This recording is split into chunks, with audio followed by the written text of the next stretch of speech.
आइए अपना दाहिना हाथ उठाइए, बोलिए प्रभु आज मुझसे बात कर। आंखें बंद रखिए, अपने लिए दुआ कीजिए। आप जानते हैं आपको क्या जरूरत है, और आज प्रार्थना कीजिए कि खुदावन आज आपसे बात करे। Please pray, I give you few seconds, please pray, please pray. Lord speak to me, lord speak to me. मुझसे बात कर प्रभु जी, मुझसे बात कर।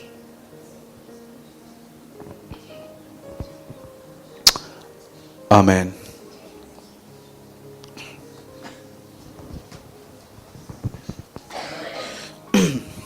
मैं चाहता हूं ब्रदर आप एक वर्ड लगाइए, हगाय 2:14। आप बाइबल भले बाद में ओपन कीजिए, पर पहले आप देख लीजिए। देखिए यहां पर क्या हो रहा है। सी 2:14, 1 सेकेंड।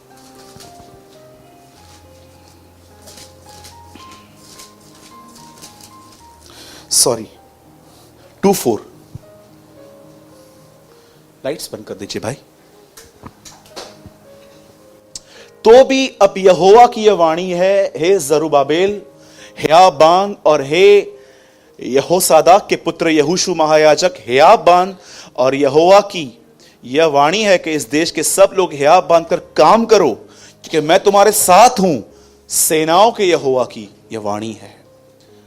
अब जानते हैं यहां क्या हुआ, जो परमेश्वर को एक प्रॉफिट भेजना पड़ा इज़राइल के पास सिर्फ 2 शब्द कहने के लिए, बी करेजस, हेयाब बांधो। आप सब जानते हैं इज़राइल के लोग मिस्र से निकलकर कनान आए थे, पर बहुत सारे लोग इस चीज का सेकंड पार्ट नहीं जानते हैं कि जब उन्होंने कनान में रहकर खुदावन की आज्ञाओं को नहीं माना तो खुदा ने उन्हें वापस गुलामी में भेज दिया था, जिसको कहते हैं बेबीलोन। और जब वो बेबीलोन से वापस आए तो वो यरूशलेम में रहने लगे थे। यरूशलेम में उनके पास सब कुछ था, बिजनेस था, घर था, सब कुछ था, पर आपको पता है उनके बीच में एक चीज टूटी फूटी पड़ी थी, वो था प्रभु का मंदिर। और जानते हो वो लोग क्यों प्रभु के मंदिर को नहीं बना रहे थे? क्योंकि वो जानते थे इस मंदिर को बनाना अपने ऊपर एक मुसीबत लेना है। उनको पता था अगर हमने इस मंदिर को रीबिल्ड करना स्टार्ट किया ना तो बहुत परसिक्यूशन आएगा, लोग आएंगे पूछेंगे कि फिर से तुम लोग क्या कर रहे हो वगैरह वगैरह। क्योंकि जो लोग आए थे ना वो बहुत डिस्ग्रेस से भरे हुए थे, बड़े अपमानित थे कि कोई टाइम था कि वो इज़राइल जाति खुदा की कहलाई जाती थी, पर अब प्रभु का हाथ उनके ऊपर से उठ चुका था। लेकिन एक बार फिर से प्रभु अपने नबी को भेजता है और कहता है हेयाब बांध के काम करो। आप जानते हैं जैसे बहुत साल पहले इज़राइल में खुदावन का जो हैकल था, परमेश्वर का जो मंदिर था, वो टूटा फूटा पड़ा था और उसे कोई नहीं बना रहा था। आप में से कितने लोग इस बात को जानते हैं? हमारे घर में एयर कंडीशंस हैं, हमारे घर के अंदर बहुत सारी लग्जरियस आइटम्स हैं, हमारे घर के अंदर एलईडी टीवीज हैं, पर कितने लोग ये बात जानते हैं आज खुदा का मंदिर टूटा हुआ पड़ा है? लोगों को अपना घर बनाने में बड़ी जिज्ञासा है। यीशु मसीह ने कहा अंतिम समय में लोग अपने घर के आजू बाजू पौधे लगाएंगे। यीशु मसीह से पूछा गया आपके आने का चिन्ह क्या होगा? वो कहता है नोहा के दिन वापस आएंगे। नोहा के दिनों में क्या होता था? यीशु कहता है उन दिनों में घर पौधे लगाते थे लोग। आपको पता है यीशु ने प्रोफेसी की है कि मेरे आने से पहले लोग ये घर नहीं सिर्फ अपनी 4 दीवारियां बनाएंगे। आज मैं आपसे पूछना चाहता हूं, इस चीज को जानिए, आप परमेश्वर का मंदिर हैं। कुरिन्थियों में लिखा गया है क्या तुम नहीं जानते कि तुम परमेश्वर का मंदिर हो और परमेश्वर का आत्मा तुम में निवास करता है? कितने लोग हैं यहां पर इस मंदिर को रीबिल्ड कर रहे हैं? अगर मंदिर नहीं है तो खुदा कहां से रहेगा? इसीलिए प्रभु एक जगह के कहता है तुम्हारे लिए लकड़ियों के घरों में रहने के लिए है और मेरा मंदिर उजाड़ पड़ा है। आज बहुत लस्ट है लोगों को। आप देखो इतना लेके सुबह से लेके जॉब में झूठ है, बिजनेस में झूठ है। क्यों? सैलरी मिलेगी, कमीशन मिलेगा। भाई तो उसका करेगा क्या? घर बनाऊंगा, सब कुछ होगा मेरे पास, लेकिन ये खुदा का मंदिर उजाड़ पड़ा है।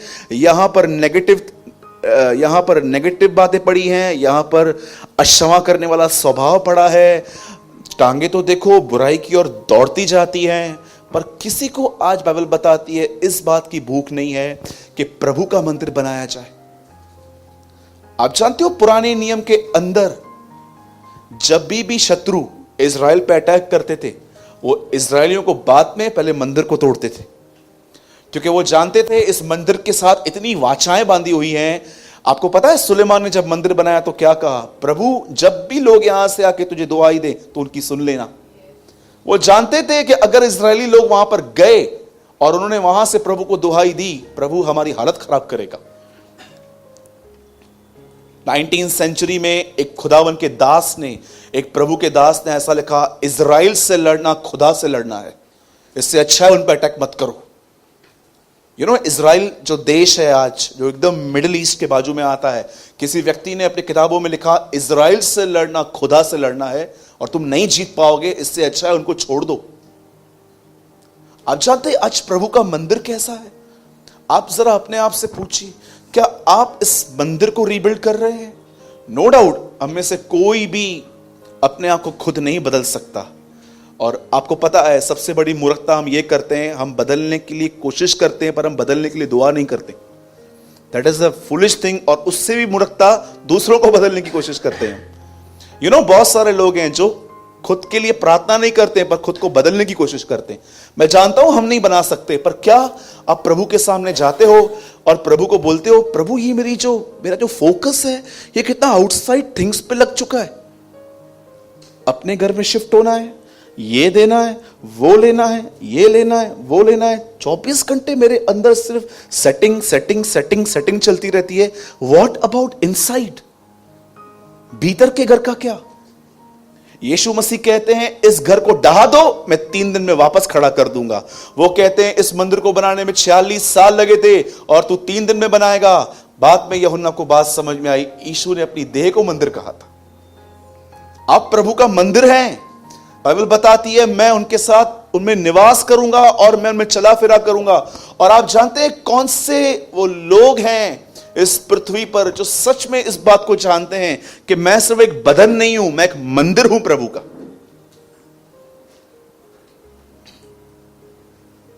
मैं ये पर्सनली बिलीव करता हूं वही लोग मंदिर बना रहे हैं जो परमेश्वर के वचन को सीरियसली लेते हैं। बोलो सीरियसली, बोलो बाजू वाले को गंभीरता। वही लोग हैं जो इस टेंपल को रीबिल्ड कर रहे हैं।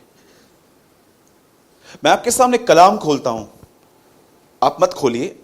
देखिए यहां पर क्या लिखा है और मुझे बताइए इस चीज को कितने लोग सीरियसली प्रभु को बोलते हैं, प्रभु मुझे ये करना है, आप मेरी मदद करें।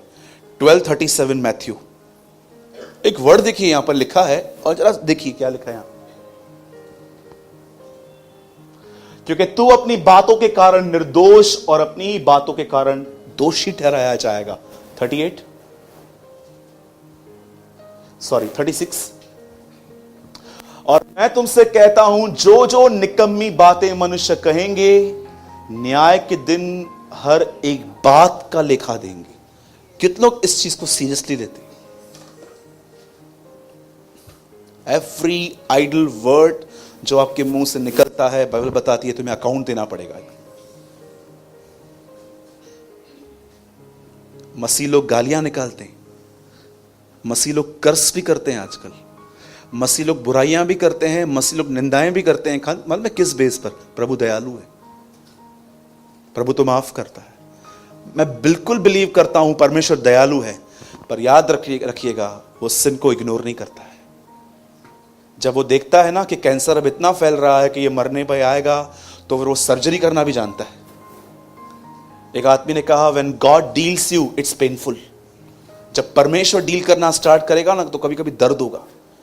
जानते हो परमेश्वर कब लोगों से डील करना स्टार्ट करता है? कब वो आपको फिर सिंहों की मांद के सामने फेंक देता है। बचाता भी है पर फेंक भी देता है, अभी जा अंदर तू खड्डे में पड़ा रहे। जब वो देखता है कि अब एक ऐसी सिचुएशन आ गई है कि आप नाश हो सकते हो, तब वो आपका सामना करता है। यीशु मसीह ने कहा आंख का निकलना अच्छा है कहीं ऐसा ना हो कि पूरा बदन ठीक हो पर नरक में चला जाए आदमी। कितने लोग ये बात जानते हैं, प्रभु को काना पसंद है पर पापी पसंद नहीं है। आपको अगर एक आंख नहीं है ना, प्रभु को आप पसंद हो, लेकिन आप अपने मुंह से गालियां निकालते हो तो प्रभु बोलता है यार वेट, कुछ करना पड़ेगा तेरा। आपको पता है प्रभु को लंगड़ा पसंद है, लेकिन पूरा शरीर ठीक है लेकिन सबको मारता रहता है शब्दों से, वो उसको समझ में नहीं आता। मैं आपको कहना चाहता हूं, we need to rebuild the temple of God. हमें परमेश्वर के मंदिर को फिर से बनाना है। बोलो आमीन। तो क्या करेंगे आज के बाद? अगर आप प्रभु का मंदिर रीबिल्ड करना चाहते हो, सबसे पहले कहो, बोलो मैं परमेश्वर का मंदिर हूं। आमीन। कितने लोग जानते हैं आपकी एक नई आइडेंटिटी दूं मैं आपको आज? ये देखिए, ये है, हाँ मिल गया ये मेरा आधार कार्ड है, ये मेरी पहचान है। आप जानते हो परमेश्वर ने आपको क्या पहचान दी है? बोलो, पिता ने मुझे चुना है, बेटे ने मुझे छुड़ाया है, और पवित्र आत्मा ने मुझे सील किया है। आमीन। कितने लोग बिलीव करते हैं इस बात पे? खुदा ने तुम्हें चुना, बेटे ने तुम्हें छुड़ाया, पवित्र आत्मा ने तुम पर सील लगा दी है। ये तुम्हारी सच्ची पहचान है। और कभी भी अपनी पहचान के बीच में और चीजों को न लाइए, ठीक है? और कहिए अपने बाजू वाले को, किसी को बदलने की कोशिश ना कर। हाँ, अभी ये भी बोल दो उसको, बोलो थक जाएगा भाई। कितने लोग थक गए थे? पहला मैं हूं यहां पर। आइए, लंबा हाथ उठाइए। बदल, मैंने बहुत कोशिश की लोगों को बदलने की। शाना व्यक्ति कहता है दुनिया को बदलूंगा, बुद्धिमान कहता है मैं खुद को बदलूंगा, लेकिन आत्मिक कहता है खुदा के द्वारा बदलूंगा अपने आप को। ठीक है? आप किसी को भी नहीं बदल सकते हैं। मैं आपको एक काम देता हूं, चलो उसके लिए मैं आपको 100 साल देता हूं, करके दिखाओ। वैसे दे नहीं सकता हूं, खुदा ही ये सबको देता है। एक सफेद बाल काला करके दिखाओ।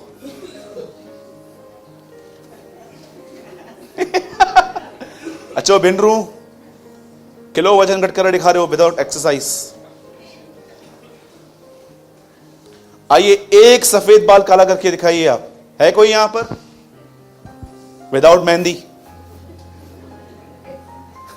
कर सकते हैं आप? नहीं कर सकते हैं। जानते हैं आप क्या कर सकते हैं? मैं आपको बताता हूं। प्रयास करना छोड़ दीजिए खुद को बदलने का, अपने लिए दुआ करना चालू कीजिए। मैं आपको सच कहता हूं, मूसा एक हत्यारा था, शिमशोन एक व्यभिचारी था, पतरस इनकार करने वाला था, पौलुस क्रोध से भरा हुआ था। खुदा ने ऐसे लोगों को उठाया और उनका इस्तेमाल किया। और बाइबल बताती है, क्या आप बिलीव करते हैं इस वचन पे? यीशु मसीह कल, आज और युगान युग एक सा है। जिसने उनको बदला वो आपको बदलने की भी शक्ति रखता है। बोलिए आमीन। आइए यीशु के लिए एक जोरदार ताली बजाएंगे।